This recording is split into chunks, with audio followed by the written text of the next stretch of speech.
I'm Rezlar.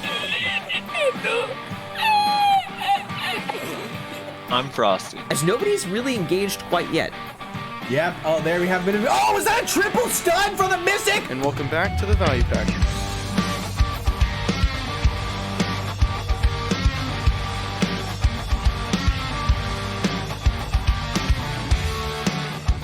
And welcome back. Welcome everybody to another episode of the Value Pack. Today we got another, probably going to end up being a bit of a shorter day. Maybe not. Depends on exactly how in-depth discussion we get into. Hopefully it doesn't end up being too short. I know there are a lot of people, I won't say upset, but disappointed that last week was only a little over an hour long, I think. Again, it's just kind of going to happen. Sometimes we just have slower weeks where we just don't have that much to talk about. So today's just kind of another one of those things. But the good news is we do have a guest on today. And if you can read titles, then you already know who it is. It is ShakyBay. Thanks for coming on the podcast, dude. Thank you for having me, my dude. I'm happy to be here. Hell yeah, man. So a lot of you guys, the listeners, you guys have been asking for a Musa. And then there's been a bunch of you as well that have been asking to bring on ShakyBay specifically. So I asked him to come on and he agreed. So we're going to talk about Musa first and foremost. Musa kind of in general has been something that a lot of people have been wanting us to talk about. We have a lot of Musa listeners. I know that for a fact. So, okay. I mean, what's kind of your general opinion on Musa, like as a Musa, Shaky? What you think they're in a good place, a bad place? Like, what's kind of your opinions on them? I feel like Musa's in a solid spot. It just needs bug fixes in my opinion, and just some things that don't make sense. Like if I were to compare it to the balance of BDO, I think Musas are fine. We just need to clean up some stuff on it, and it should be solid, you know? The only thing that really bothers me about Musas, and probably all Musas will agree with this, it's the class at really low gear just underperforms, and it has a lot of accuracy issues. So it's a really weird class when it scales. So like when you hit 269, obviously it does crazy damage. And then again at 281. But it seems like when people are hitting those 346 DP brackets, our damage is falling off compared to other classes. And it's probably because of the accuracy issue.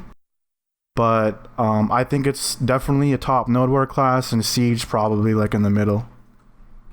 Right. And how long have you been playing Musa? Because I know you played Mystic for a little bit a while back. I've been playing Musa since it launched, pretty much. Okay. Yep. So you're a long time Musa. Yeah, I'm a pretty long time Musa, that's for sure. I only played Mystic as a break because I was playing Musa for so long, actually. Yeah. Right. And what was that like going from Musa and then going to from Musa to Mystic, who is probably like I don't think it's out of the question to say an easier class. You know, it was fun for the most part. It was fun, you know, discovering new combos. Because at the time, that's when I was uploading like a lot, right? So that was like actually a pretty fun time at that time. And then I got some gear a little bit. It was mostly just as like a breather from Musa. Then, you know, I eventually went back. Right. I was gonna ask, what were some of the bugs or whatever that you were saying with Musa? Is there anything specific? Okay, so, I don't know Musa well enough to know. So you know, like before all of these super armor and iframe and CC changes, right? Mm-hmm. The Musa's E-buff, it used to be a permanent super armor if you spammed crosscut. Right. And they did a really silly thing with our crosscut and our E-buff. So when we E-buff now, our crosscut just loses super armor even when it's off CD. And the reason why that's a problem is because we have a flow that comes off of it. It's called backflow. It's another super armor. So when we're doing large scale stuff like Siege and Node War, our E-buff is pretty much the worst E-buff in the game right now because we lose 2 super armors, you know? Right. And you compare Musa to other people's kits, not only are we squishy, but we only have 2 protected forward guards and we have no protected floats and anything like that. They're all unsafe. So our best bet is just throwing our SAs. So when we E-buff, we're left with 1 super armor. It's really sad. So that's one thing that they need to really reconsider. Like, if they don't want the permanent SA, that's fine. Just make it work like a normal super armor, like it should, you know? Because that's just kind of silly. Right. And then I would say the bow reset issue. If we use our stub arrow off of CD, the whole entire CD resets. Oh, And it's like it a still has 13 to 15. Yeah, it still has that. It hasn't been fixed.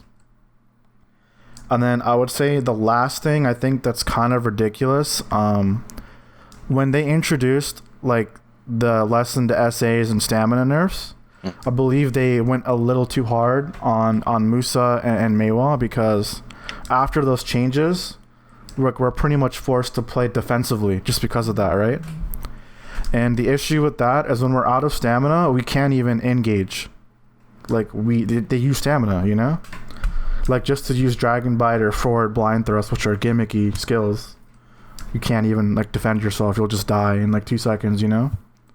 Right. So I think all they need to do to our class is kind of fix like why are we so bad at low gear. I think it's an accuracy issue. Just like kind of buff our accuracy a little bit, and then just touch upon our stamina. Like, don't like buff chase stamina. Just fix the fact that we're using so much stamina, just trying to use our skills, you know? Right. And then the whole E-buff thing. I think that's all they need to do. Musa doesn't really need any crazy buffs. It just needs a little bit of bug fixes, which I think that's what the game needs in general.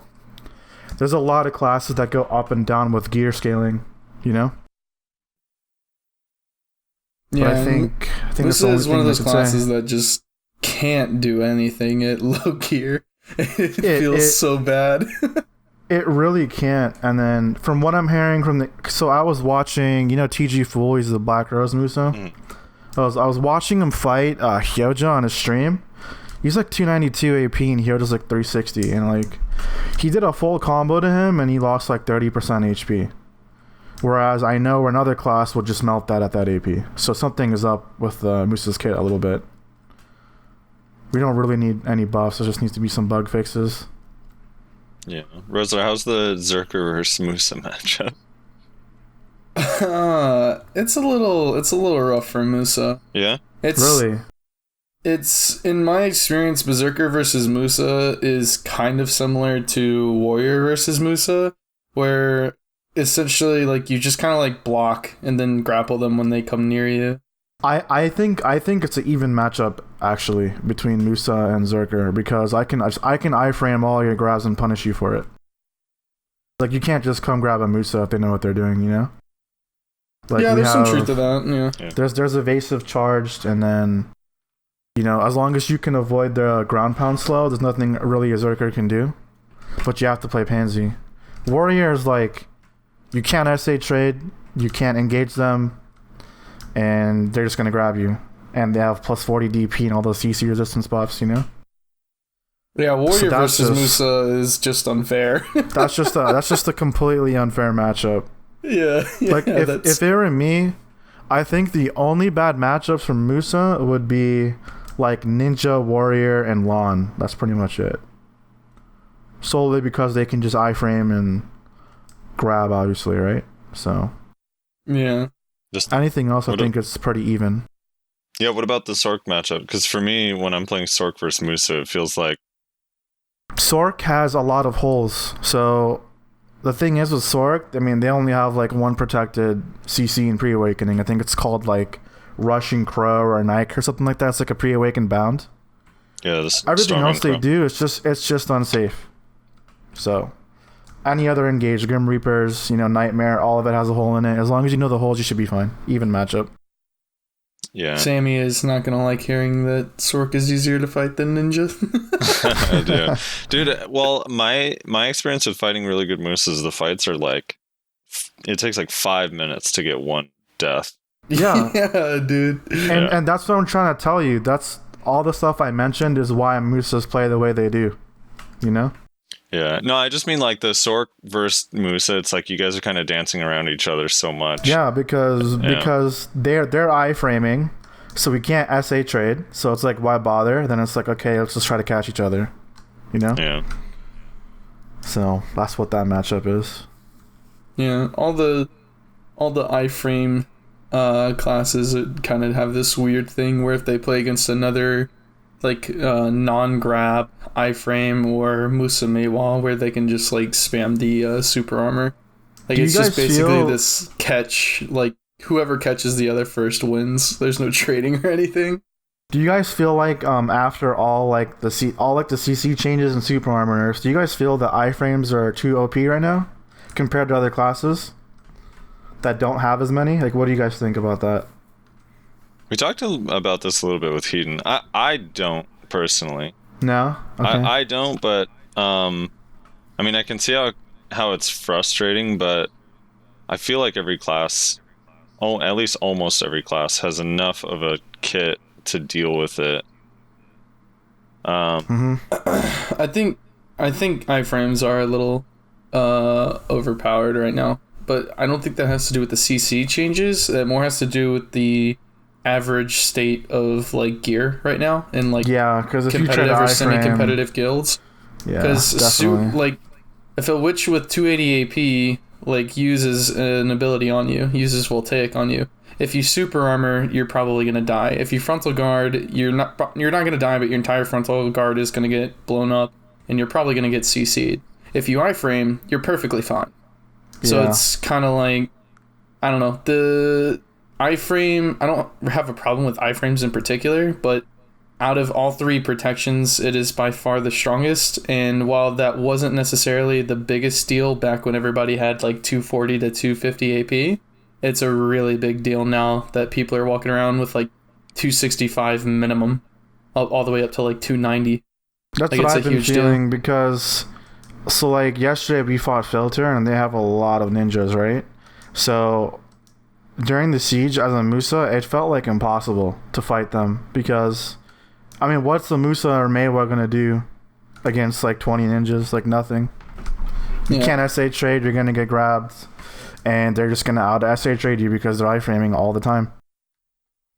I also think, I don't know, you can call me a complainer or whatever, but I think while the CC changes did have a lot to do with the fall of Warrior, it also was like the increase of gear. Because when everybody had less gear, Warrior was really OP because they had a lot of frontal guard, they had a lot of super armor, and they were very, very tanky. Yeah. And now that just doesn't matter anymore. You can't like run into a group of like 5 witches as a warrior with the rest of your guild. It seems like we're gonna head in the direction. I feel like when people get high enough DP, no one's gonna damage each other. I think that's where we're heading right now. Well, so I notice people with 360, 370, they don't take damage even if you're 281, 290. It's insane. Yeah, see, that's kind of my thing with the trading. Well, like a couple points. One, in the example of like the super armor versus frontal versus iframe, where like you take damage or your block is breaking or you take no damage, but the iframe doesn't have any CC associated with it, no matter what. It's always just movement or invisibility, right? So it's like iframe CC. So you're not doing a trade. But the other thing is like, yeah, because everyone focuses so hard on AP. Like there's actually people that are like 296 DP with like 285 AP, you know, so like there's no trade-off, there's no motivation to get DP because everyone just wants to hit harder and harder, mostly because it's like 2 birds with 1 stone, right? You kill more in PvP, but you also grind faster in PvE. DP doesn't help your grind at all. I don't know, because like I feel like once you hit that 281 mark, you make so much more money grinding that like, I mean, you're talking like if you're someone who plays for 5 or 6 hours, you can easily make a bill a day at that AP at Akhman Histria, you know? So it's like with the current, like the prices on the market, people are just buying full pen armors. So like it's actually really common to find someone who's above 350 DP, especially when I fight other siege guilds. I see them. No, I know. More I just mean it's like in like I just mean it's BR and Snake. It's first, yeah. It's just that people go for the AP first, right? So like, there's a lot of people that are SA trading that are like 281, 294, and they just die. Yeah, and they just die. Yeah. I don't know. 100%. It's a weird. Yeah, because you're right, Rez. Like back when Warrior was OP, it was like the average person was like somewhere between 190 and 210 AP with Kudum or something. Yeah, but have you tried killing Zethian? He doesn't die. He doesn't die, dude. Yeah. No, seriously, So dude. that's what I'm saying. He does, like, you have to... The classes, they scale differently with gear, and that's a really big problem they need to do before addressing class balance, in my opinion. Like, Yeah. it doesn't... I don't know. It's just super awkward right now to even talk about class balance, because it's like, oh, yeah, like, I'm a high AP Musa, now I can kill warriors in one hit. But then it's like, if we were both 281, 324, that's not going to happen. You know? Yeah. Well, the good news is that they're about to release secession skills, which will completely change the entirety of the balance system, so we don't have to care about it that much. Yeah, they're just going to keep changing it up, flipping it upside down. I was fighting, so I was in the Valencia siege yesterday, and this warrior from Black Rose named Stonewar had I heard he had a DP Blackstone on. I don't know for sure if he did, but it was funny because we had like 3 people attacking him, and it's like, oh, he's just a DP meme. He doesn't do any damage. And the dude gets up and slashings me and takes like 60% of my health. I was like, dude, he definitely does damage. What the fuck? No, I stopped believing in class balance a long time ago, because like now that people are just being handed gear, it's kind of like the meta now. Yeah. But also, like, you know, like a few months ago, like the director promised to give us PvP balance, and then the first update was, hey, we just buffed Witch and Wizard, by the way, and I was like, okay, bye. Stop caring after that. Feels bad. It was PvE buffs too. Not even just PvE buffs. They buffed that evasion passive on Voltaic, and then they sped it up. So it's like... There were some small PvP buffs, but the majority were aimed at PvE. I'm more upset with the fact that they changed Witch and Wizard's PvE, and everyone was like, oh, cool, they're actually going to tackle PvE to try and make it more even. And then they did, like, 2 more classes, and then they just stopped. Yeah, they didn't touch anything else at all. They're just, I don't know. They, like, changed... I think they changed Striker... And Kuna. See, it's funny. They changed Striker, but they're still getting subpar loot everywhere. It's so funny. yeah, like I don't know. It was really like a cock tease for a lot of people. They were like, Yep. yeah, we're gonna fix everybody's PvE, so we're gonna buff Witch, we're gonna buff Wizard, we're gonna change Striker. I don't know if I want to say buff because from what I've heard, it hasn't been too significant. And then we're just not gonna do anything. Dude, I still, my theory is that they were working on it, and they were like, man, this probably isn't even going to matter once succession skills come out. Let's just focus on that. Yeah. I honestly think they just likely. gave up on it. I don't know. Yeah, I'm the same way. I just play to make content now, and that's like it. I could care less where BD is going at this point. Well, you know, they did say... And I know I'm already laughing because it's just kind of a meme, but they did say in that announcement with Secession that they think that Secession is going to fix the balance issues in BDO. It can't, because look, if that's their logic, right? Musa literally only has 1 forward guard in pre-awakening. What the hell do you mean it's gonna fix it? It's useless for me. It's useless for me, dude. You could go pre-awakening and use your Spider-Man grapple. Yeah, the unsafe Spider-Man grapple, which by the way they're nerfing. You know that they're nerfing it. What? Why are they nerfing it? They're nerfing mouse to movement stuff, so we're not going to be able to mouse to move the arrow grapple to do like buzzy stuff with it.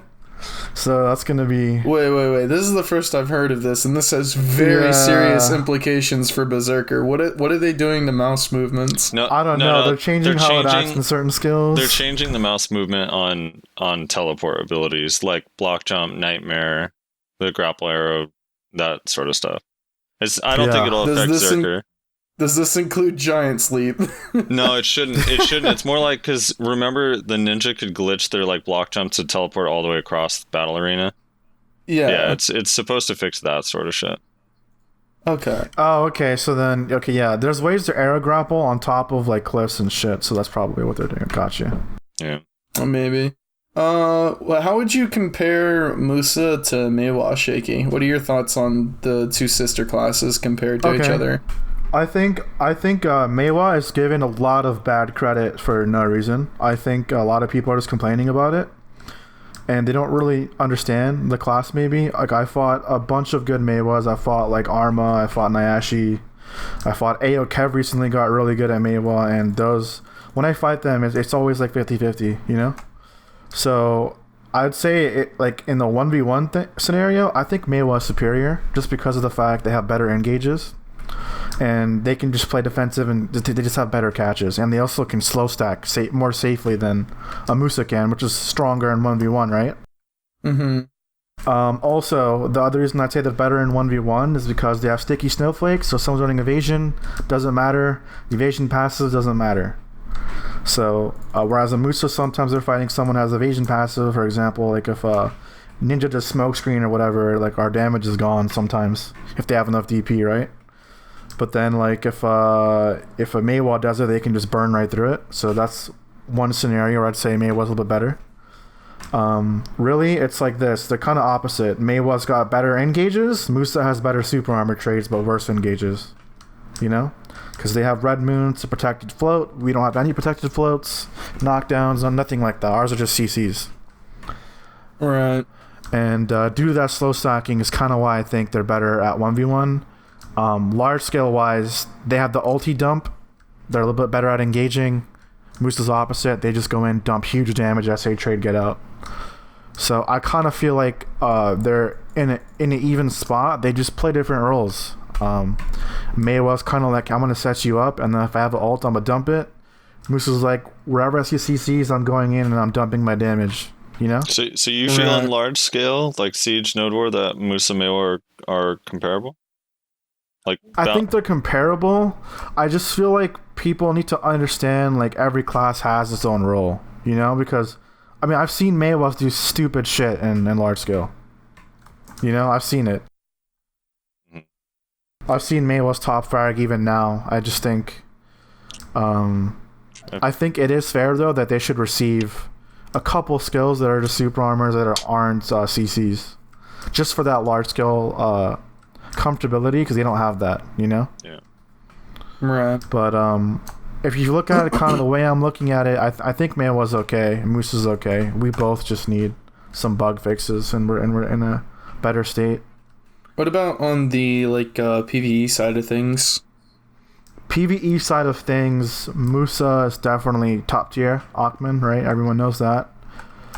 We seem to, like, I don't know, we're not that good at history. We're okay there. I'd say Star's End, we're pretty solid. Sakraya Ruins, I have no clue. I haven't seen any Musa grinding there, so I think you need, like, what, 281, 330 to go there, right? So yeah, I'm probably going to be there soon, so I'm almost at that gear. So are you a fan of the Filthy Fish method of just grinding Mantrons regardless of what AP you're at? So I'll say this. When I came back to BDO and I started grinding, and I had a bunch of loot scrolls, right? So I'd say, like, Musa is just like the top dog at Manchums. Like, I was pulling 3.8k trash star at soft cap, which is stupid, you know? Yeah. And if you compare that at Akhman as a Musa at the very beginning, you're gonna make more money per hour at Manchums for selling all your Kaffras. But when you hit like 265 with AP with Nuver and you start grinding Akhman, you'll find that with loot scrolls, Akhman is much more superior. And then I hit 273 just off of loot scrolls at Akhman. And then when I had no more loot scrolls, I was only pulling like 50 mil an hour at Akhman, no loot scrolls. So I went to go test out Manchums, and I was getting 4.2k trash an hour, which was getting me about 70 mil an hour, no loot scroll. So I feel like if you're 269 Kudum, I think Akhman is the best play for Musa, regardless of loot scrolls or not. But they're kind of like hand in hand depending on like your situation, you know? Right. But, yeah, that's fair. Yeah, I think that's the best way to put it. Because I've been grinding a lot lately, and I've been running spreadsheets, and that's just my experience with it. I don't think you could apply Manchums to any other class, because no other class can farm Manchum like Musa can. It's just like, it's like grinding Gahaz, like literally. It's broken. Yeah. Who's the best Musa NA? I don't know, dude. I'll let the other people decide. I don't really care. I don't really care for that. Who's your favorite Musa NA? Favorite Musa NA? Mm-hmm. Or someone you watch or probably. See, that's the thing. I don't think I watch with an NA. If I watch any Musa, it'd probably be Blackface from KR. That's who I watch. If I'm gonna watch any Musa, I watch him, and sometimes I'll watch Kyreem's videos as well. But he doesn't post. Blackface is a little bit more consistent. Which Musa do you hate fair. the most? Which Musa? I don't hate anyone, dude. I'm chilling. What's that? What's that one Musa's name where he always talks about how he's the greatest Musa in A or whatever? He's always like trolling people. Yeah, you're talking about Silence. He actually recently came back. Silence, yeah.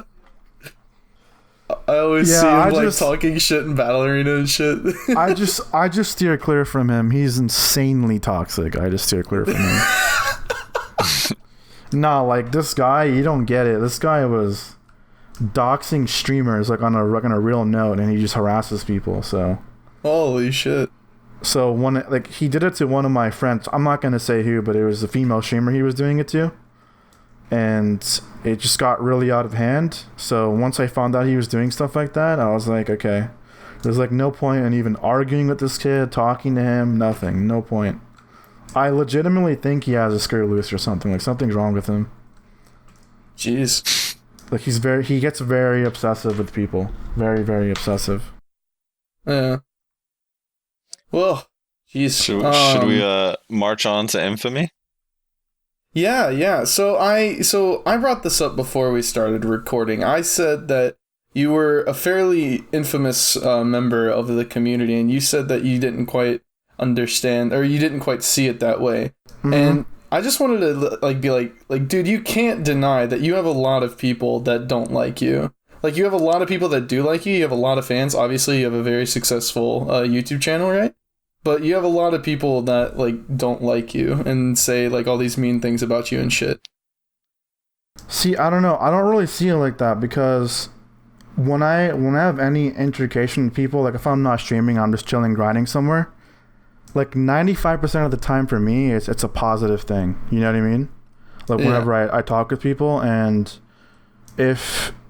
Like, I don't really see myself... I think in the beginning, I probably was a little bit, because I was doing a lot of trolling. Yeah. But I think people started to realize, like, I'm just messing around. Like, none of it's serious, you know? Like in the gang days? Yeah. Back in those days. I don't think people quite understood. But it also didn't help that, like, there was that I think it was that Venji guy. He was, at the time when he dueled me, he put up, like, some video on Reddit, I remember. And he was dueling me when I was, like... full Grunel, and this guy was like soft cap at the time, right? And you know how that goes. Like, what am I gonna do? you know what I mean?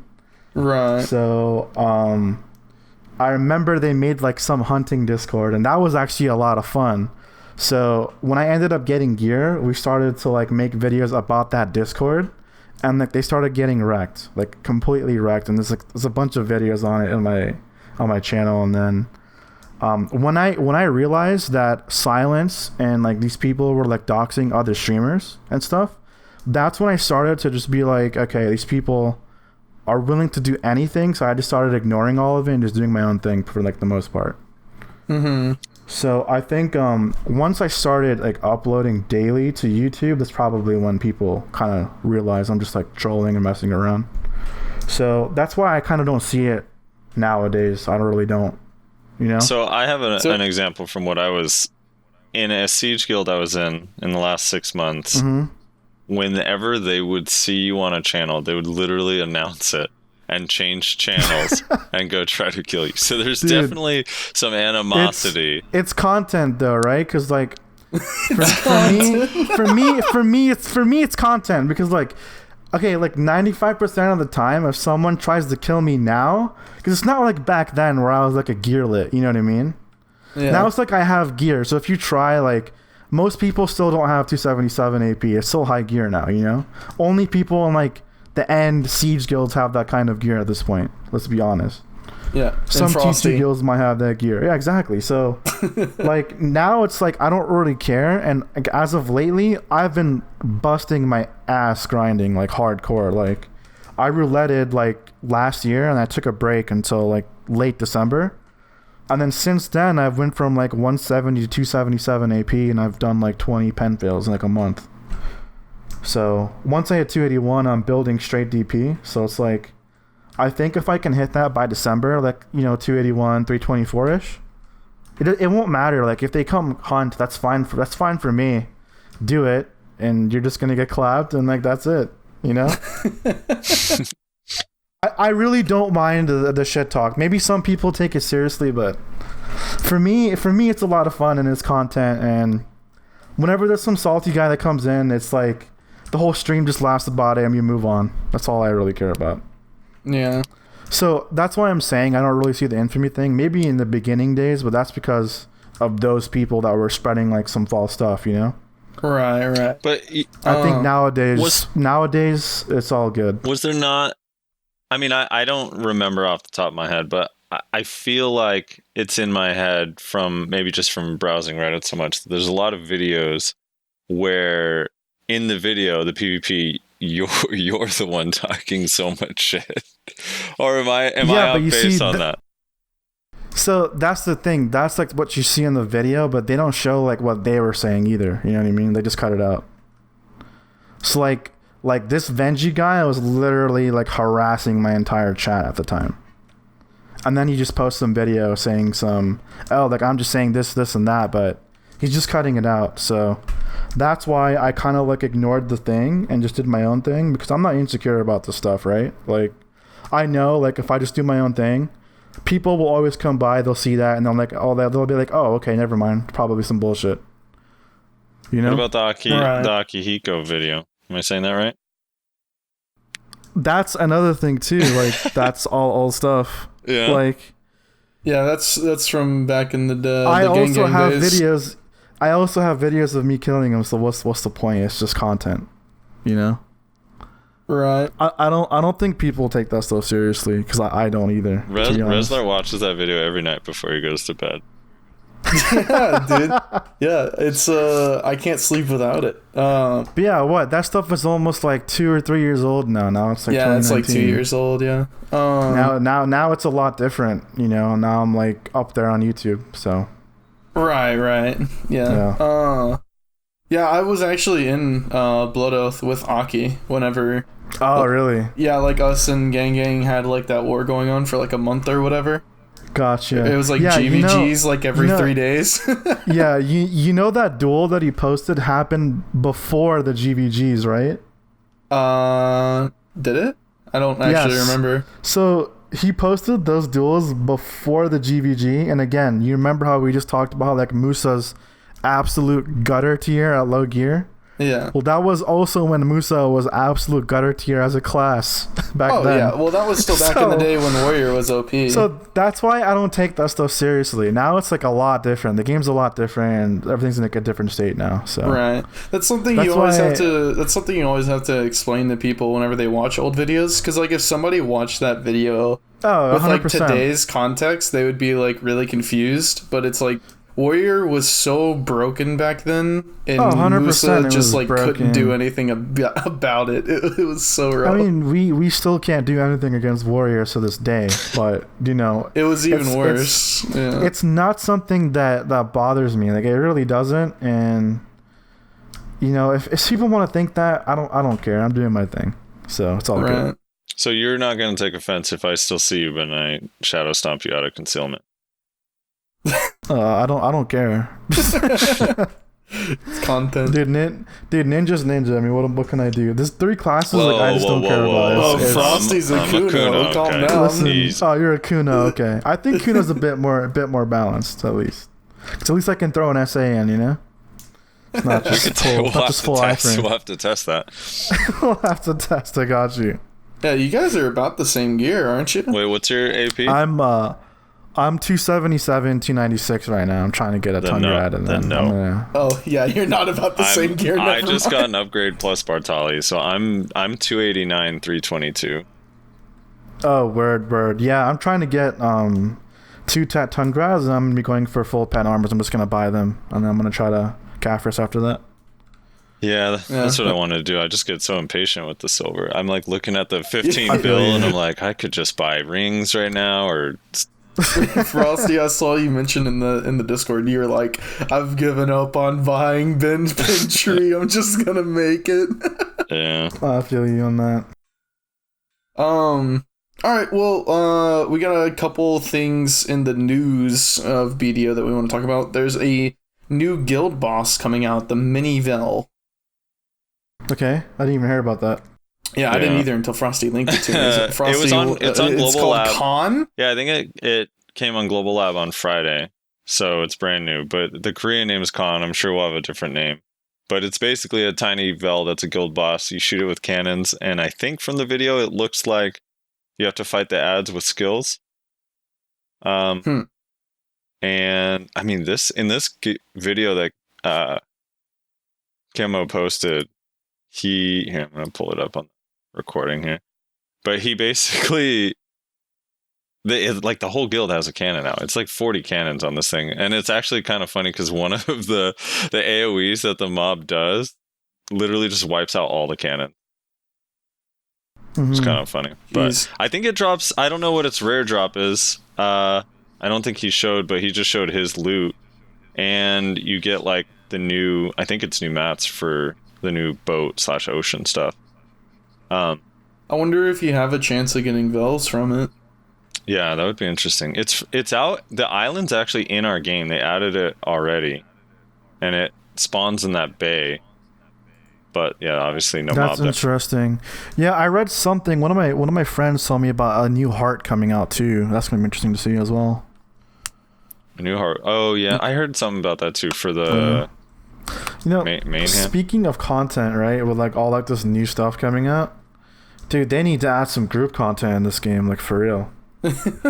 They need to like. Ash Force, like, baby. like, dude, think about this for a minute, right? Like the owner of PA and like BDO is like a billionaire. It's on Forbes.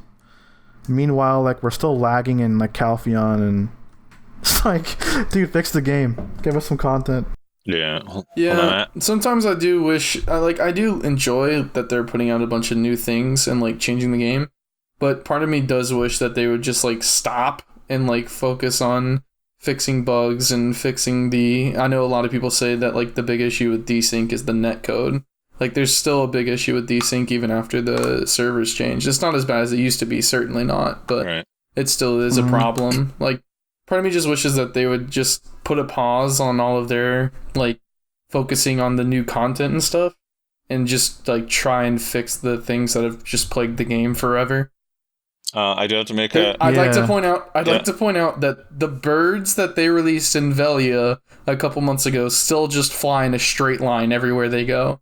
Yeah. Because they just spawned them in just like click click click click click click click. That shit's cool. And so they all just fly in a line. Dude, after though like 2 years they'll spread out. Some of those birds are slow. Dude, so I have to correct I don't know what the boss's name is. Not Khan. Khan it's in parentheses in that video because that's the guild that he's in. Oh. Yeah. So I was like, I'm like looking, realizing, oh god, we're gonna get comments. They're like, yep, you're 90% wrong on this too.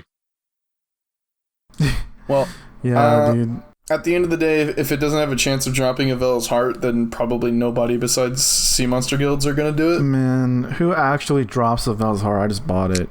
I couldn't drop it. Who cares about that, man? Yeah. We all know we're all gonna buy it at the end of the day. Hey, man, I got mine. Yeah, I got mine from Vell during that double drop event that they had a while back.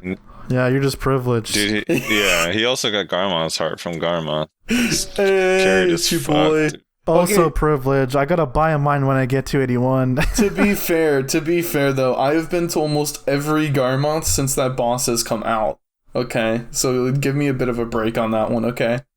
Now Vell, I'll take RNG carried on Vell because that was literally the second time I've ever been to Vell. But Garmoth, I worked for that. Okay, I put in hours at that fucking boss. Yeah. That's it. I wonder when we're gonna get the ocean stuff. Yeah, so you said the island's already there. Can you go to it? Yeah, so or is no, you can go to it. So everyone noticed last week when we were doing Vell, everyone was like, what is this new island? Like on the path to Vell that people normally take, they saw an island that wasn't there before. So the island's actually there. Just there's nothing. Did you guys hear about yet.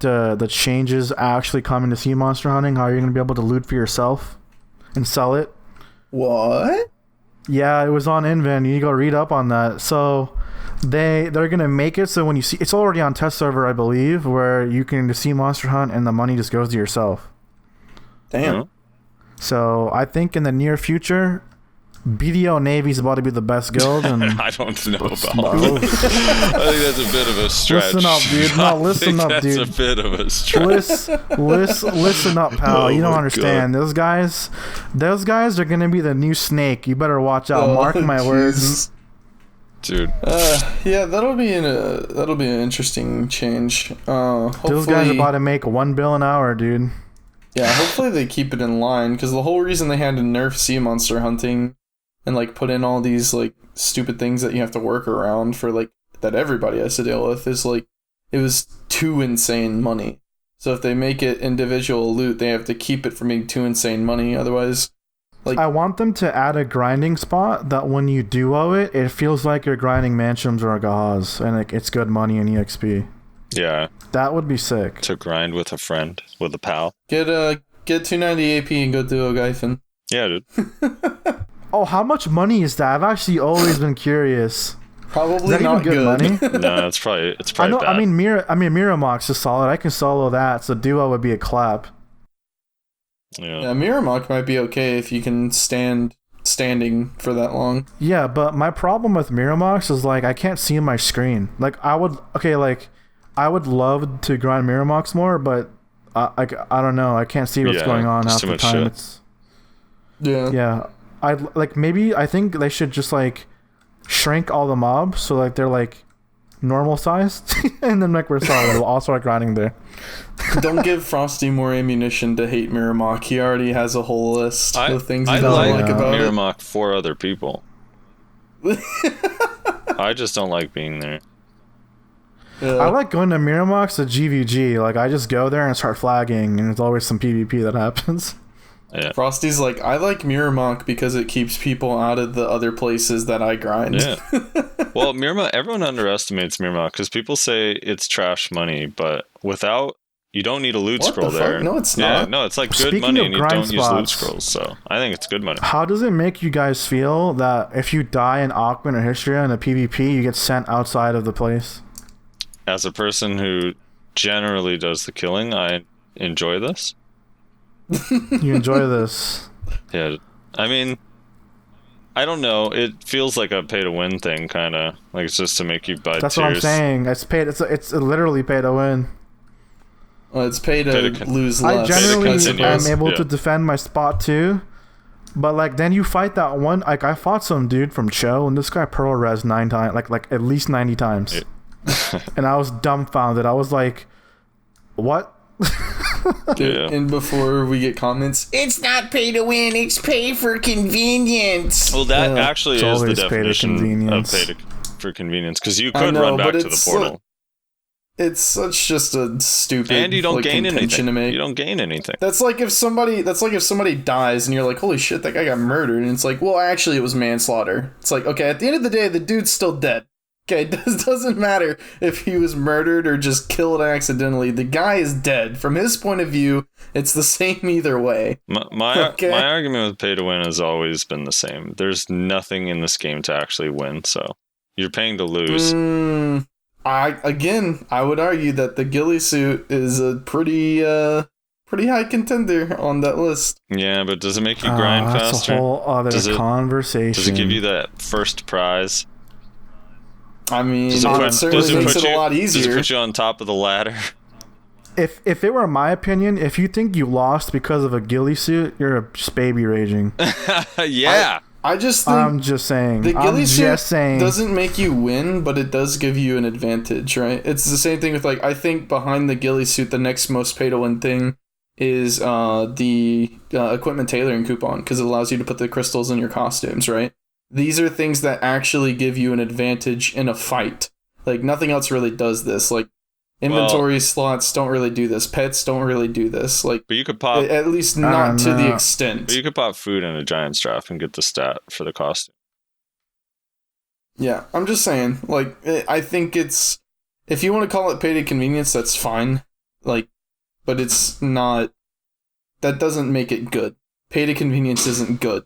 So Pay to convenience. it doesn't is really matter if it's great. pay to convenience or it's pay to win. It's just not good. It's great. It's great. You're jealous, dude. No. Get a job, not. Rezlar. God damn. All right. I have a job, dude. So this is an interesting one. I actually have a topic for you guys. Okay. What do you guys feel? How do you guys feel about the increased usage of pinoys for grinding? A lot of no. Like I've I heard feel like it's a got to be lot of phrased. Snake members are using pinoys, dude. I've been hearing it lately as well that a lot of people have been hiring. Not necessarily. It's not Pinoys, about but being. It's not about being rephrased. It's literally what it is right now. That people are hiring like. It's nothing racist. I'm just saying, like they're being like pinoys are being hired right now to grind on their account. This is against TOS, and these guys have like 5,000 gear score. Like what do we do? I mean, yeah, it's a. I mean, the first step is to ban the entire guild of Rezbach, obviously. The second step. Rezbach. I think. I don't know, man. I think honestly, that's not of anyone's concern, dude. People melting costumes is more egregious to everyone on this server for some reason. I think the bigger Bro, issue I is don't know. Okay, so one of my homies, he invested into a pinoy. Like literally, he told me he's like, okay, I got a pinoy grinder. And I'm like, oh, sweet, dude, enjoy. And then this guy in 1 week, he's like, how much money did you make? He said, oh, I made 10 bill. I'm like, what? How much are these mans grinding for you? Yeah. So imagine grinding 10 bill. No, I'm with you, but there's no, for whatever reason, there's like no outrage about it. People are still more concerned with costumes, and it's shit worse like that. than it's worse than costumes though. Like, well, I think the question is what exactly are you supposed to do about it? Like, it's kind of hard. It's probably hard for them to catch people. I don't know. It's a harder question to solve than just, how about we don't allow unlimited marketplace costume sales? You know what? Like, that's a very easy fix. I have a solution, actually, for the grinding. If someone averages like 3,000 trash loot an hour at history on their account, and then all of a sudden one day they grind for 10 hours and they're only getting 1,500 trash loot, they should be banned. Boom, problem solved. I've seen them too, because like whenever you find them and you're like duel for spot, they're like, no, you can have it, bye. It's like, what just happened? No one does that. This is BDO. Yeah. People grief in this game. They don't just leave the spots. Yeah, right. That's why you just grind it polysourced and just kill all the little 170 AP all the little 170 AP steamies running around. Just free kills. Right. So, did you guys do Bartali? Nope. Yes, I completed the whole entire thing. Alright, Rezlar, why didn't you do it? I don't actually care at the moment. I don't have the Caphras to get up to 269. So the 3 AP would put me at 268, and I don't have the Caphras to go to 269. What's your main hand and your awakening? What's your Caphras level? 1. Dude, it's like literally 190 Caphras. It's just like 300-400 mil. You're no, Gucci. it's definitely more than that. Yeah, too. level 2 is 300 on a tet. Yeah. Oh, it's 300? Yeah, Oh, okay. But which I could spend that money, but I just don't know if I want to right now. I would. 269 is a huge jump. It feels just like the 265 one. I would definitely do it. wait, what's your main hand and awakening, Red? Like currently? My main hand? Yeah. 263, I think. Dude, just getting your main hand up would be a boost. I don't really use pre-awakening that much. I don't have the SP. Damn. The only pre-awakening I use is a Meteor at the moment because I just don't have the SP for all the good skills. Well, Meteor But hits dude, harder like, at 265, man. Doing those Bartalis make me want to die inside. Like, Why? here, go do this Palm Boy quest line. Oh yeah, the Palm Boy. Let's go do that. It's like, what? Alright, yeah, that one was weird. Feels bad. But, alright, Oh man. 10 through 15 were way better than 7 through 9. 7 through agree. 9 was awful, dude. Try a Sula necklace, by the way. 6. Oh, 6 was the worst. was it? What else was in 6 besides Quint? Wasn't it 6 that you had to go kill Quint? Well, yeah, but that's like you literally just show up. Like that, the bosses are fine. I just like the knowledge stuff is insane. The you have to critter knowledge actually. is... I don't know if I ever told you this, Frosty, but you have to actually kill him. No, you don't. You just have to pick up his loot. Yeah, we tested it. He still doesn't die, and people are all finishing it. I tried to do it on my other account, and it didn't complete for me. Maybe I just didn't pick up the loot. I don't remember. Yeah, if you loot the boss's thing, it counts as a kill. Okay. Yeah. I don't know, man, but that AP boost is like so nice. Yeah. Well, I'm obviously gonna do it at some point. It's just I'm currently like saving up money because I don't have a necklace, so Right. I'm kind of trying to get that back at the moment. Are you on chapter 10? Yeah. Okay. I'm all the way caught up before Right. this update. Okay. Yeah, the 10 is like you actually don't even need a guide except for maybe to talk to the fisherman. But 10 through 14, which is the only ones you need to do for the APs and 100 stack, is actually really easy. Outside of like New Verkutum that are, timed bosses, so you have to wait to get their drop, but yeah, it's actually super. Oh, you have to go kill Nuver and Kutum? Yeah, so just start killing New Verkutum when you can. They drop a trash loot thing. The Nuver drops, it's called like Beast's Mane or something like that. They're both worth 100k, and then the Kutum drops like a tooth or something, also worth 100k. You need to exchange. Oh, so you get the trash loot from it. Yeah, and you exchange like 2 of the Kutum ones, and that finishes it, and you exchange 3 of the Nuver ones, and that finishes it. Oh, that's so cancer. Yeah, it's a little bit awful, but Nuver and Kutum have been dying every day, so that's kind of cool. I was wondering why, the other night people were like, except for Nuver. I was like, why is there a bunch of people going to Nuver? I don't even care about the PvP. You see over here in the Pariah Gamers, dude, we're decked on with like 15 guilds. You just go to Nuver right after, or it's fucking brawl time. I don't even care about the bosses. We actually had like a old school GVG at Nuver right after on the first night. That's what I'm saying. It was fun, dude. It's lit. It was like there was everyone from Corrupt was there, a bunch of people from Hex, and then all of a sudden out of nowhere, Black Rose, Bassicore, and Filter showed up. So it was like 200 people just GVGing, and everyone was decked on That's everyone. What I'm saying. It was pretty fun, dude. Garmoth has been PvP fest, Stars and Arsha, and then like that's what I like. But dude, they need to actually add some incentives to PvP, like outside of this stuff.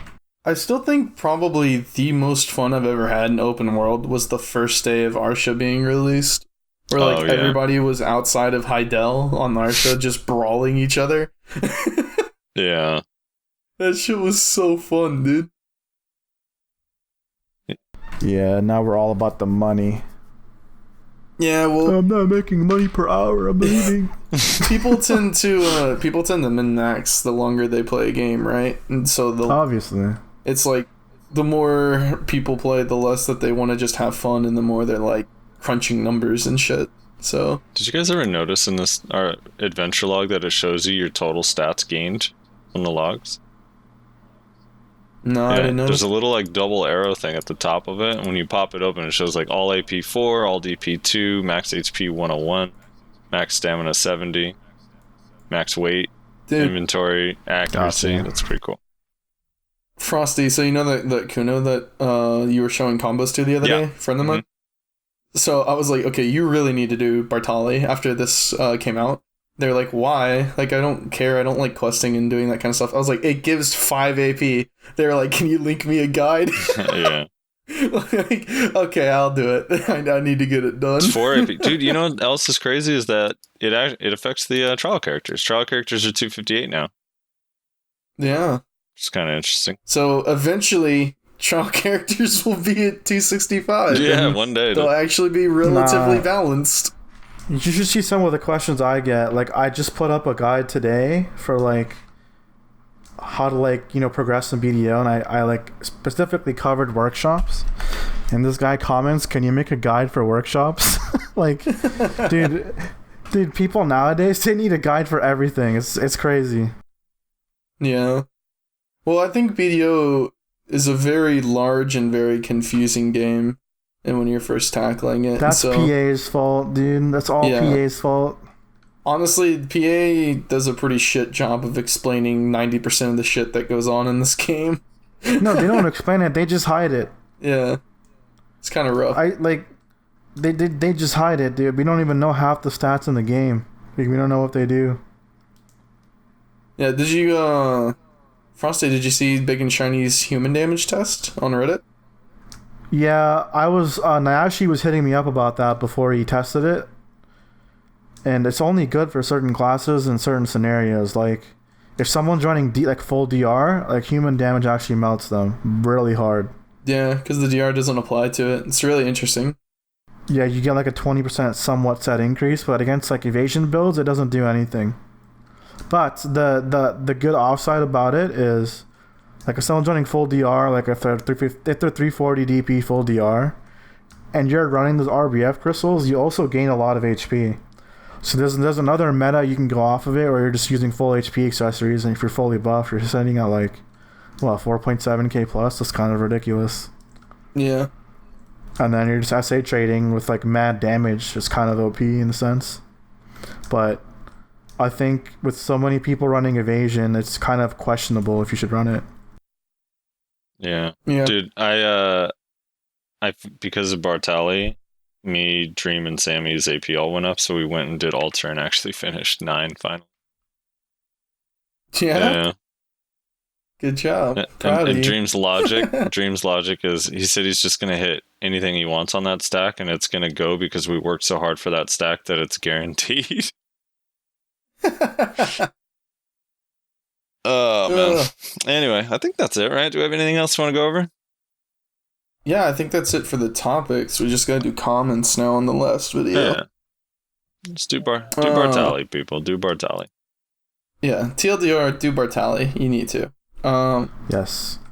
All right, let's just run through these comments real quick.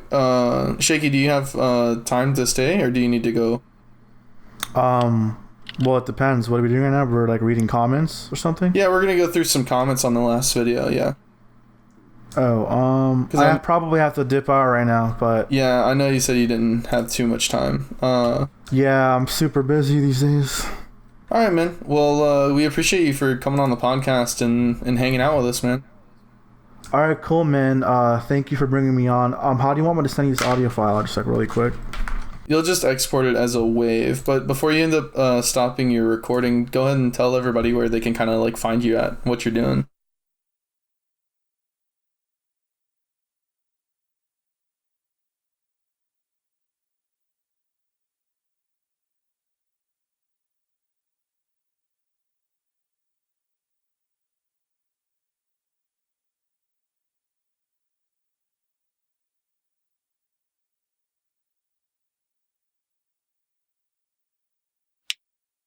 Oh yeah, and you'll be able to, if you're interested in finding him, you can go down in the description of the video here, and you can find his YouTube channel and his Twitch. So, thanks a lot for coming on, Shaky. We appreciate you taking the time to come hang out with us. No problem, man. So, just go ahead and you can stop the recording, export it as wave, send it to us however you want to send it to us, and we'll make sure to get it all done. All right. Later, man. Frosty, do you want to do him or you want me to do him? I can do them. You ready? All right. All Yep, right. I'm looking at the top, sorting by All name. right, good and drum. Ash Forest, even with the drop value buff, 35k, might not be worth the effort for the money and risk. New Hazra area without dusts or Kafras is just shitty Akhman. They forgot Medaya when they reworked grind spots and junk loot. About Mysteries of Summer 2.0, the effort for the 70 stack and accessory box makes it literal shit for a pink title. Edit. Start responding to comments on YouTube and only mentioning the important ones will speed things up. All right, we're editing this whole comment out. He's right. Yeah, so like I said, if it's kind of like a shorter podcast, like right now we're quite a ways under an hour on our recording. So like we can read all the comments, like it's fine. But on the longer ones, we'll definitely need to just kind of like TLDR things and maybe even skip over some if we have another podcast, like the Digitals podcast where it was like 3 hours long or whatever. All right. Yeah, so we mentioned last week about how Mysteries of Summer is like kind of cool, but just not like for us or whatever. And then pretty much like everybody, a bunch of people in the Discord and a bunch of people on the comments that we'll see basically said like, no, Mysteries, you're wrong. Mysteries of Summer fucking sucks. It's the worst thing ever made. Like all this shit. So yeah, apparently we were wrong, and Mysteries of Summer this year was terrible and a pain in the ass and not worth it in any way. People hated it for sure. Yeah. Yumnadai says, Rezlar reads my comment live and leaves me with the only comment without a like. Feels bad, man. Great podcast. I always listen to the podcast and Castbox and return here for the comments. Yeah, so I'm not the one that likes every comment. That would be Frosty. So. I do it to know that I read it. Yeah, I don't do the whole liking of every comment. I don't think I've Pomeranian says, I don't think I've commented yet, but I've been listening since you guys started. Love the podcast. Keep it up. Also, I think this is the 10 Tet Ogre video you've been talking about. Oh shit, wait. I did check it out. I do believe that's the one. It's 5 minutes long. All right, let's skip. This is for the recorded 103 stack, 104, 198. Oh, he failed the first one. Dude, what did he make? 6 Tets or something? God damn. Yeah, something like that. 200 stack. I'm skipping 202 stack, so it keeps failing. Is this his last one?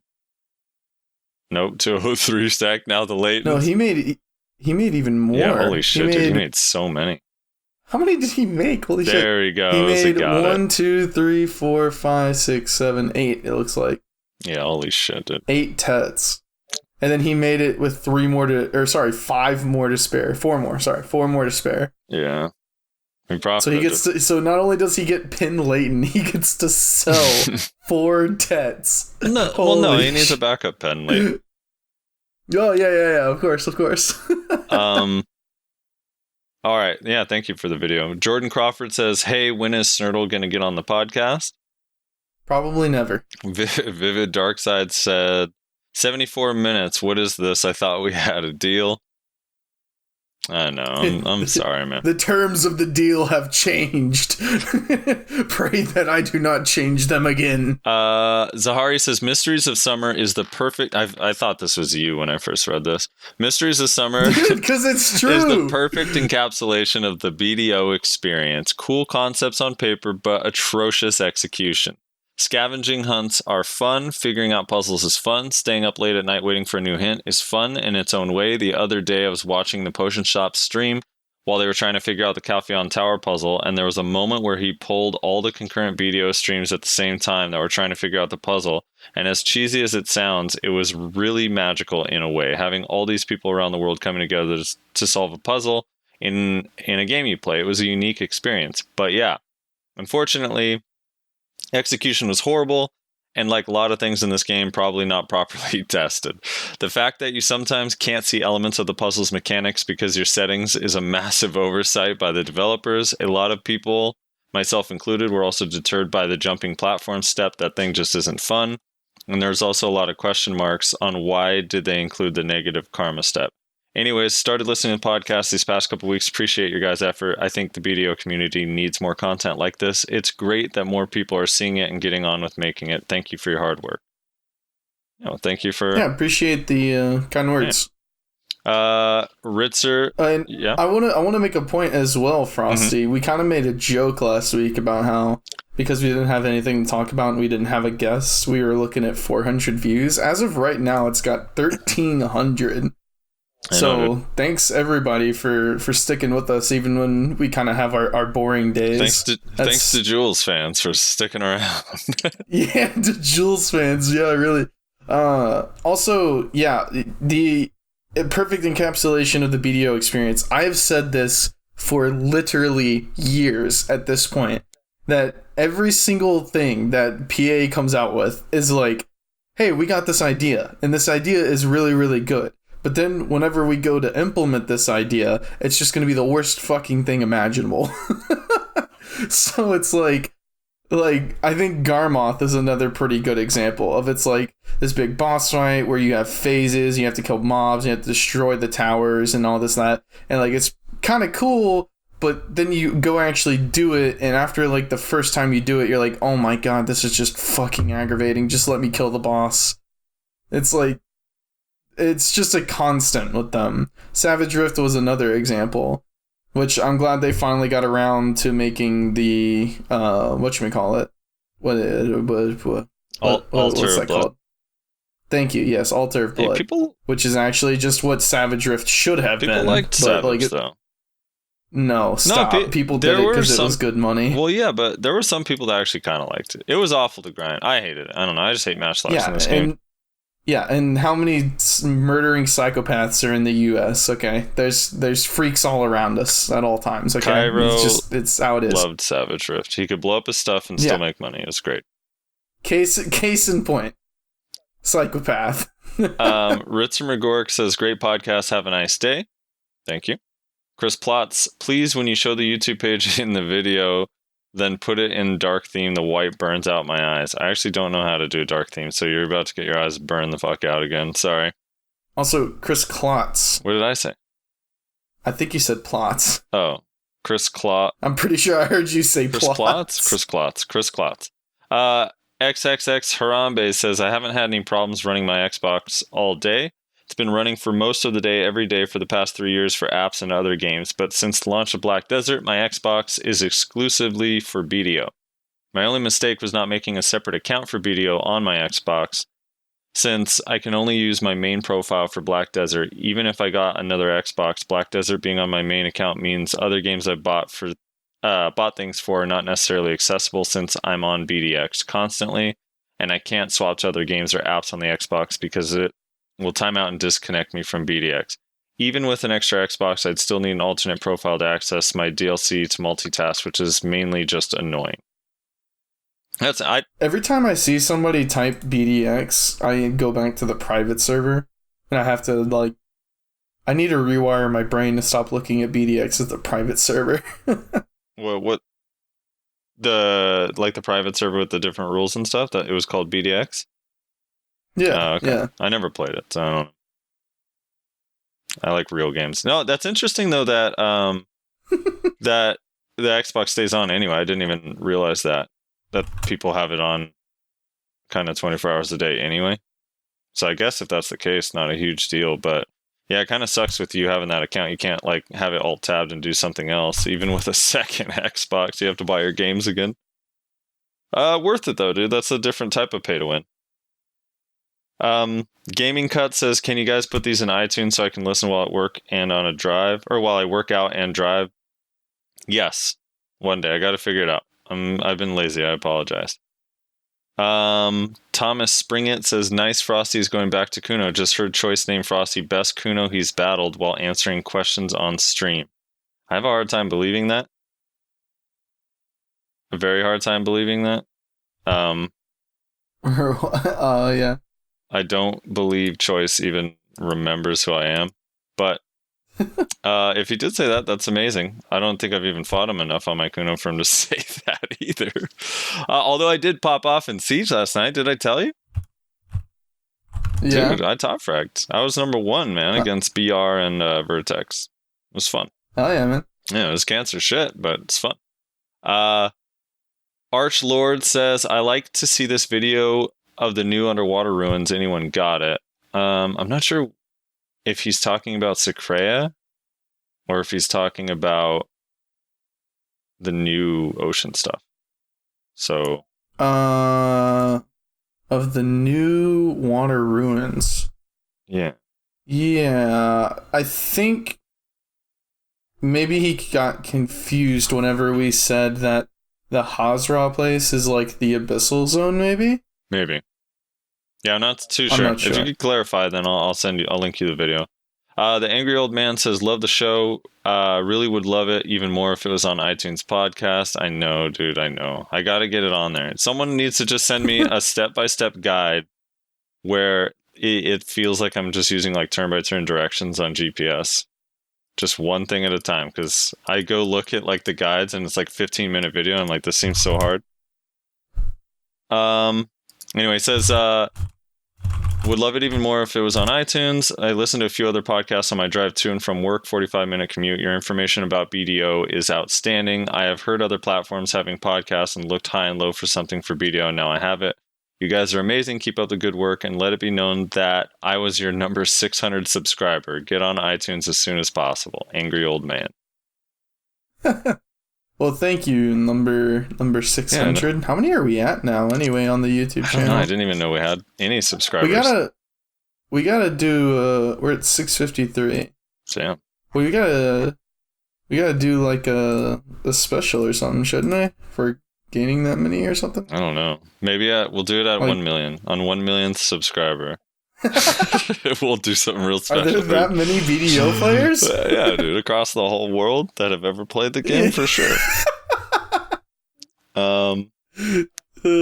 Let's see. Did I lose my spot? You were at Some Frankenstein. Oh, yeah. Okay, Some Frankenstein. How about 5 hours next time? No. That'll be on our special for the 1 millionth subscriber. Yeah, 1 million subscriber special. We do 5-hour podcast where we bring in every single guest that we've ever had. He also says when it comes to the console version of BDO, having to pay for value packs and PS Plus, mostly a no-go for me. I'll be playing maybe a month on PS4 just to test things out like the good old days, going wizard and heavily into alchemy for fun. I got lucky this year with Mysteries of Summer. I only had to spend 30 mil. Nice. Wait, heavily into alchemy for fun? You need to stop. Chris Klott says, when I was very new to the game, I always joined the crowded server because I thought I wanted to play with other people. No, dude. You don't play with other people in this game. You stay away from the crowded servers. Ryan Cook says, hey, been watching about a month now since I've started the Xbox version. I'm glad to see people like you guys creating more content for BDO. Hopefully I'll be starting a channel for Xbox specific content. Maybe one day I'll be a guest on your podcast. Lamau. Keep up the good work. Really appreciate people like you guys who help the BDO community grow and stay alive. Thank you, man. And yeah, let us know when you have a show or whatever, your content. Link it to us. I has issues says I can sympathize with Frosty on the Kuno grind. I rerolled to Kuno from Lawn only to somewhat regret it after a couple hour grinding session, but she is so much fun in PvP. It's sacrifice I'm willing to take. I have a funny story about that reroll. I'll get to after the comment. Yeah. Small Dick Stole Your Girl. What's the song called at the end of your videos? I believe that one's called All the Things I'm Not. Yes, correct. By Hello Stranger. Hello Stranger. It's a pretty unknown band out in California. It's okay. Yeah. It's Solid not 6 out of pretty 10. unknown. It's very, very unknown band. Yeah. Yo, how was your show, by the way? Like last weekend it was or good. the weekend before? Yeah, it went really well. I posted Was that the one you said you were... Was that the one where you said you were with a bunch of like heavy metal bands? It was all metal bands, yeah. Like, there was a glam rock band where the dude was like trying to be the guy, what's his name? Bret Michaels or whatever from Poison. He had like the bandana and the hair and was wearing a tank top. And I was like, hell yeah, dude. How were you guys received, like as being like a non-metal band at this mostly metal band made show? It was fine. I think people were into it. Yeah, it's an interesting. I don't know. The glam rock band after too was funny. The drummer had like bright neon green sticks. I was just like, what's happening, dude? We actually like. I'm normally like, I feel old now because I'm in my 30s and like. But at some of these shows, dude, I feel so young again. Like all these other bands are like older people, much, much older people. So can't wait to be in their shoes. All right. Murmur says, rolled to Kuno and never looked back. Just got to not be a big baby and deal with the grind. Great podcast and can't wait to see the bangers that are planned. Also, all Kunos are disappointed at you. No, not yet. They're not.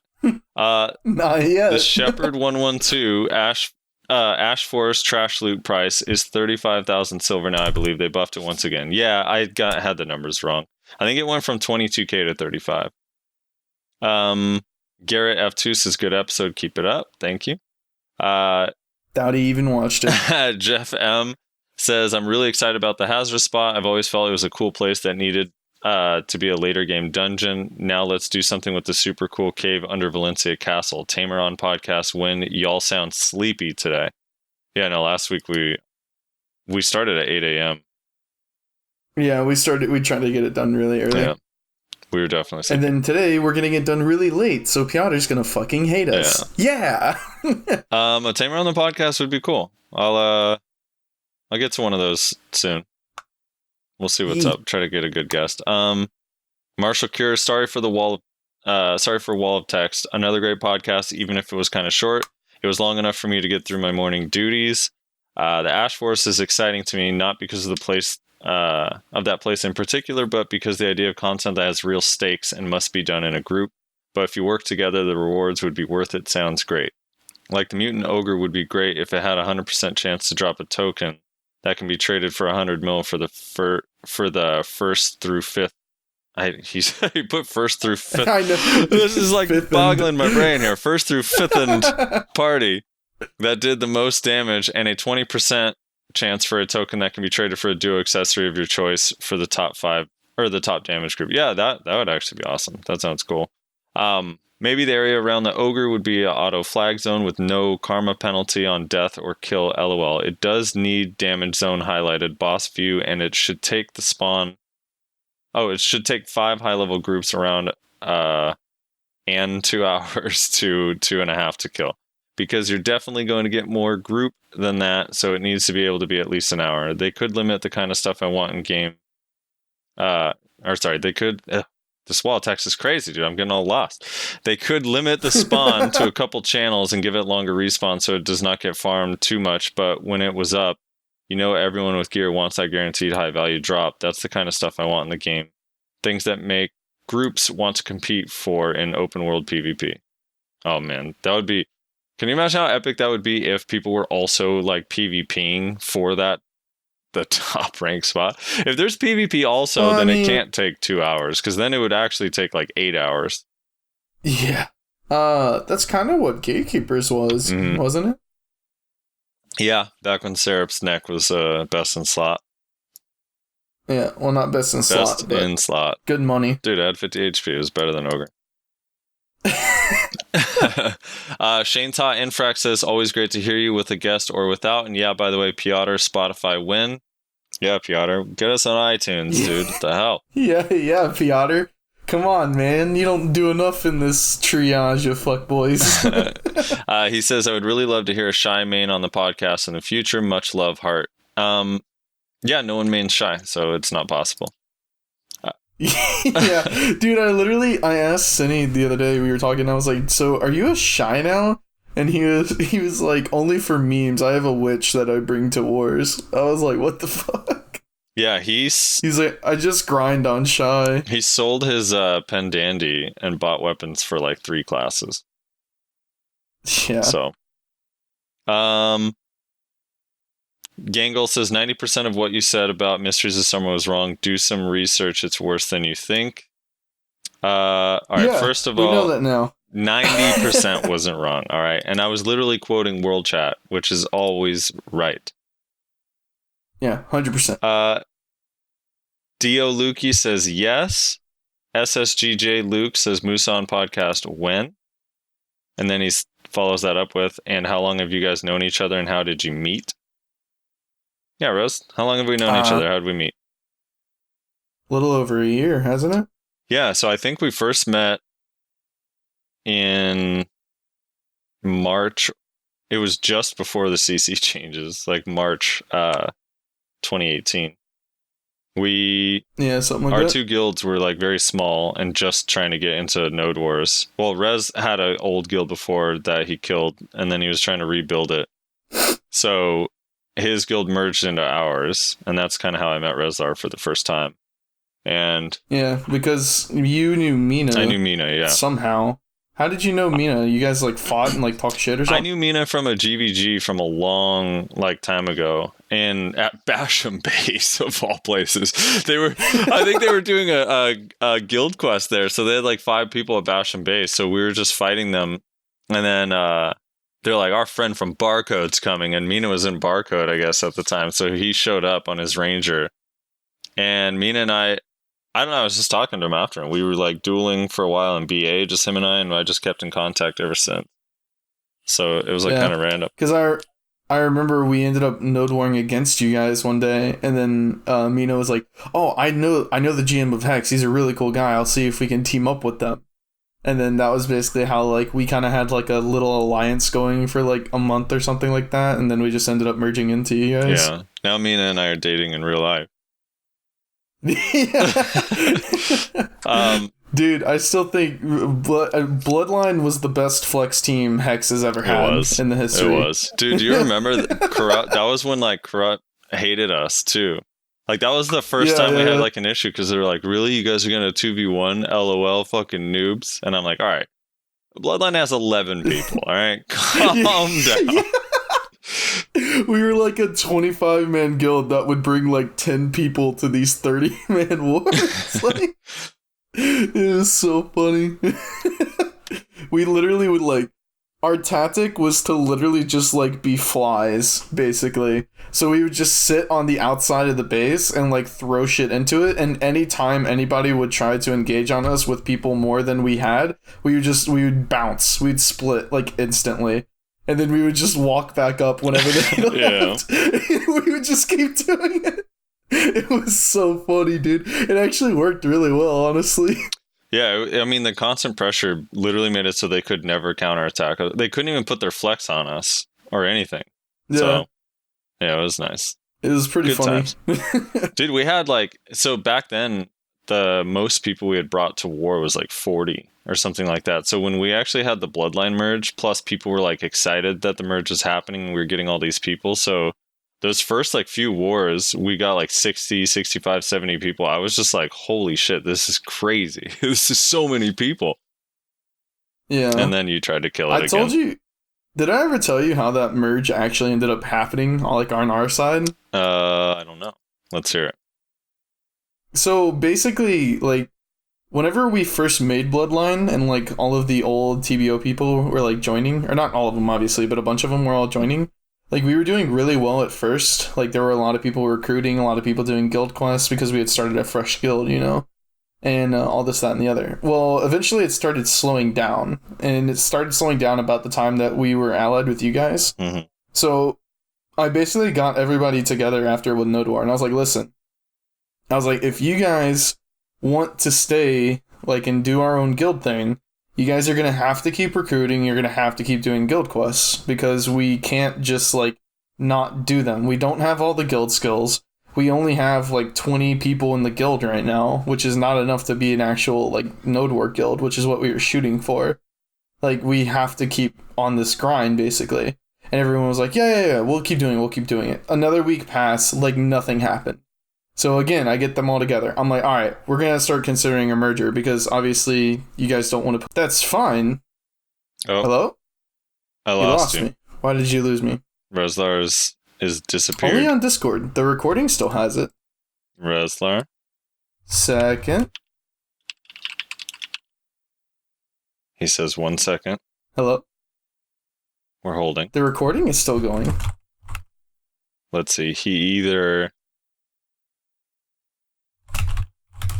Let me disconnect from the call real quick. Yeah, Discord shit out on us.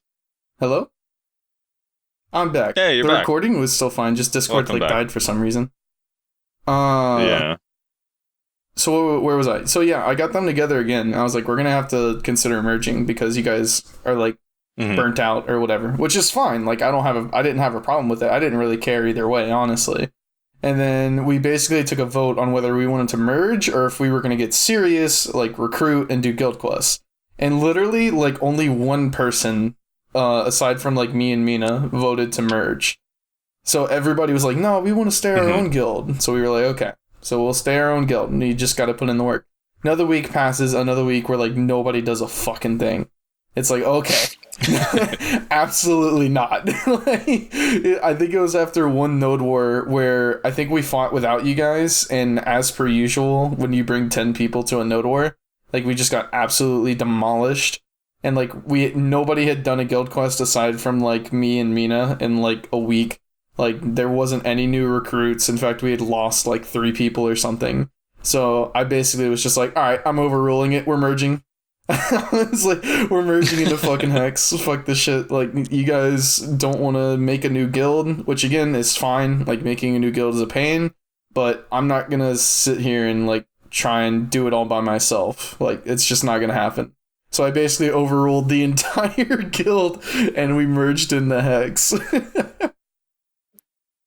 Yeah, it's funny too because you guys had said like there's not a lot of people that want to merge, or they're not feeling the merge. So it's probably going to be you, Mina, and like 8 to 10 other people. And then 30 it people. was like the next day, it's like it might be 15. The next day, it's like it might be 20. And then it ended up being like 31 people. I was like, what the fuck? So basically, because everybody was against the merge. So when you initially were like, well, who's going to come with you? We were thinking like, well, it's probably just going to be me, Mina, and those of us that were like OG TBO members that just kind of want to hang out together, right?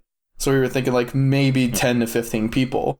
But then as we started figuring out more and more who was going to come, more and more of the new people that weren't like OG TBO members just started being like, fuck it, I'll just come along too. It just like kept going up. It was like, okay, so 15, maybe more like 20. 25, and then like on the day where we started trying to like merge into the guild, I think we actually didn't have enough spots in Hex, right? We had too many people. Yeah, we had to start kicking people. Because I remember I was gonna sit out. I was gonna be the last one to join. I was gonna just be like guildless, and then Mina told me like, listen, there's only like 5 people left on the list. They don't even meet Girex, and we have a war tonight. You should just join. I was like, okay, I'll join then. It's whatever. Yeah, it worked out. It was a really good merge. It lasted a long time. I mean, it's still going on, technically. Mina's the GM of X right now. I know. Mina's the GM. We still have, like, Yermi and Dream and, like, yeah. And even though, like, not everybody's in the guild, there's still a bunch of people that are, like, in the Discord. Like, maybe not necessarily in voice, but they still use the Discord every day, you know? So it's, like, whatever. I think, like, honest to God, well, our group, like, the old TBO core, like, might be the only group of people that I've ever seen, like, actually, like, merge and, like, be successful and be fine with it. Because 9 times out of 10, a merger ends up being, yeah, let's merge, and then they merge, and then one side goes, I don't know if I really like this, and then they basically unmerge. Yeah, and they segregate the groups, like, one group talks with the other, and it's separate, but no, we all hung out. Dude, the community, it made the Discord, like, popping. Like, the Hex Discord has always been so much fun. Well, we told people, we were like, listen, when we merge in the Hex, like, do not use this Discord anymore. Like, Mina just straight up told people, like, if I see you hiding in this Discord, then we're going to have a problem. So, we basically forced them to use the Hex Discord. Which is, like, I don't know. Like, I feel like mergers are so easy. You just have to force people to get out of their comfort zone, right? Because really what it comes down to when most mergers fail is it's that one of the groups that's merging doesn't want to interact with the other group, like, on large. Obviously not everybody, but, like, usually a majority of the people. I've seen this with the fucking Republic in Hex. I've seen this with Rezbach in Hex. I saw this with fucking Bloodline and TBO. I saw this with fucking Fire Nation and Equilibrium. I saw this with Sushi and Fire Nation. Like, this is every single merge I've ever been a part of, aside from Hex or Bloodline into Hex, has been guild joins. 2 guilds don't, like, actually. It's not that they don't get along, but it's that they don't, like, intertwine. Like, they don't, like, mix. There's no. It's just 2 different entities under one name.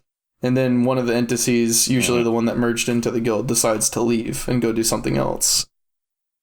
It's, like, really weird. Well, now we have Vertex and Haste, so we'll see how that goes. Is that a merger that happened? Yeah. Haste went into Vertex. I had a feeling Haste was going to die. As soon as I noticed, or as soon as I saw Bear saying that he was going to rejoin Hex, I was like, oh shit, Haste must be dying. Yeah. Dude, they were actually strong yesterday. I mean, yeah, that's like the number, that's like the number 6 and 7 guild? Yeah, so right now, I mean, I don't know for sure, but it feels like Man Up, Vexus, and Vertex are all, like, really close right now. So I don't know who's stronger, to be honest. The last comment was... I got this one. This one is a friend of mine. Okay.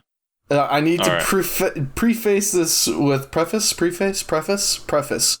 I need to preface this with, this person is one of the few people I have ever met in my life that is a bigger weeb than I am. So, just to give some context on what this shit that I'm about to read. This is a friend of mine. This is that Kuno that you were helping out the other night. They just got back into video. They're trying to learn Kuno. Q Kitty says Fluffle's wings making cute moth noises first. Rezlar Kun best lamp. Yeah, appreciate it. Cool. Frosty is so confused. So is probably 90% of our listeners, but yeah, that's some high level weeb shit right there. Right. Okay, so quick story about Kuno. I was looking at the amount of silver that I was going to need to buy Pendim Tree, right? And then I was thinking about what do I have to buy after that, which is probably Pen Ergon boots. And I was thinking, well, I'm going to have to save up 40 billion silver. And I'm grinding on this Kuno, and it's not that much money per hour. It's okay at Histria, but I make so much more money at Secret on Mystic. So I was like, I'm just going to roll Mystic, tough it out, grind, and then I'll come back to Kuno and once I have all my stuff done, and I don't need to grind anymore. So I rolled it. I went and grinded the first day, and it was awesome. And then I went to Node War and did a Guild RBF. And then immediately started regretting my decision. Dude, Mystic, even on lower tier, man, like Mystic in Node War, I really hate that class. If you don't have like 360 DP or whatever, or 350, it's so hard. Like, I don't know. It's just rough in the ball. It just feels rough. If you don't get PA, you just die just as fast as any other class. You just don't have any escapability. And I'm just like, oh, I can't do this, dude. This is terrible. So I submitted a ticket to kick out to that. I made a mistake, but I said to them, quote, a few weeks back, I was a sorceress. I rolled off sorceress to try Kuno. I didn't really like the Kuno grind speed, so I wanted to roll back to sorceress. Didn't realize I was on my Mystic and accidentally made all my weapons Mystic weapons. Is there any way I can get them rolled back to Kuno? And then the next day I get the response from them, and it was like, we looked into what happened and like listen to what you said, and it turns out what you're saying is true. So we're going to send back your weapons. And they literally just pulled the weapons off the character and mailed them back as Kuno weapons. Nice. Which is dope. So I'm Kuno. I was a Mystic only for one day, so Kunos don't have to be disappointed. Yeah, you got at least another week. And then he'll be a fucking like ranger or something. I don't know. And they sent the weapon swap things back too, so I could just sit on those. I really feel like you need to just pull a Cine. I think Cine had the right idea. It's not a bad idea, especially now that Bartalis out. He's 281 on all of his characters. No, I don't think so. I'm pretty sure he told me he was 273. No, he's like missing. I think he's missing like one item to be 281. Maybe, I don't know. He was telling me the other day. Yeah, because I think he needs a Tet Tungrat earring, and then he'll be able to be 281. Oh, you know what? Yeah, you're right. I think he did mention that he was missing something. But yeah, honest to God, that's what you need to do. Like, just do that and get it over with. Because of Bartali and I just bought a Pen Nuver, my AP went from 281 to 289, which is like fucking huge. Like it kills so fast when someone CCs and I spin, dude. Oh my god. Serpent Ascension. I mean, sorry. Same thing, I guess. Mm-hmm. Anyway, I think that's that. We managed to extend this out to after you take out the bullshittery that we did at the beginning, solid like hour and 15 minutes, something like that, 20. So that's good. Good enough. You guys will have to deal with it. Again, just sometimes it's going to be not as long, unfortunately, but what can you do? Hopefully we get some more news on Secession soon. Yes, so we can debate about that. Yeah, because that's actually interesting. But hopefully you guys did enjoy the podcast. Frosty, you got anything before we take off here? No, like, comment, share the podcast in your different guild discords, and when an episode comes out, let people know so they don't forget. Subscribe. I will continue to look into iTunes. Maybe get Miss Frosty to put us on iTunes. I just heard her laugh in the background. Yeah. Yeah. So thanks for listening. Just subscribe and share and all that stuff. And make sure you drop a comment letting us know your thoughts on everything that we talked about. So that way, if we have another short podcast next week, we can drag out the comments for another 40 minutes because we need to. But anyway, guys, thanks a lot for enjoying. Thanks again to ShakyBay for coming out and hanging out with us, talking about Musa and all that other shit. So if you want to check out ShakyBay, you can find his stuff down in the link below, links below in the description. Yeah, drop a comment, leave a like, share it everywhere you know. Welcome PS4 people. I think we have a bunch of new PS4 people, so welcome all you guys. Hopefully you're enjoying the game. And yeah, we'll catch you guys next week.